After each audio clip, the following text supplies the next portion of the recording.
کہتے ہیں جی کہ ہمارے ختم کا جو رواج ہمارے مسلمان میں یہ بدعت ہے، ختم صغیر، ختم کبیر، یہ سب بدعت ہے۔ اچھا، اور خدا کی قدرت ہے، آپ اللہ کے حرم میں ہیں، کعبہ شریف میں ہیں، آپ یہ رعایت نہ کریں کہ مولوی مکی کہہ رہا ہے، آپ ایمان سے کہیں کبھی آپ نے دیکھا ہے کہ کسی مولوی صاحب نے دال پہ لسی پہ ختم پڑھا ہو؟ جب بھی پڑھتے ہیں بریانی ہو، کوفتے ہوں، حلوہ شریف ہو، آپ ایک دن ان کو بلائیں گھر میں، باجری کی سوکھی 2 روز کی روٹی اور 3 دن کی کھٹی لسی کا گلاس بھر کے رکھیں گے، جی ختم پڑھو اور پیو، پھر دیکھ لینا کہ کیا وہ پڑھتا ہے۔ گالیاں بھی دے گا، فتوے بھی لگائے گا کفر کے، تم گستاخ ہو، وہابی ہو، تم نے یقیناً مولوی مکی کی تقریر سنی ہوگی۔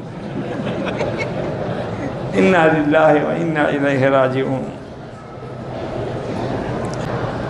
یا کا معنی ہوتا ہے ندا، پکارنا، جیسے یا اللہ، یا رحمان، یا رحیم۔ اس لیے یا رسول اللہ دور سے پکارنا جائز نہیں ہے، کیونکہ پکارا اسی کو جاتا ہے جو سنے، پکارا اسی کو جاتا ہے جو ہماری مدد کرے، اس لیے اللہ کے سوا حرف ندا کسی کے لیے جائز نہیں۔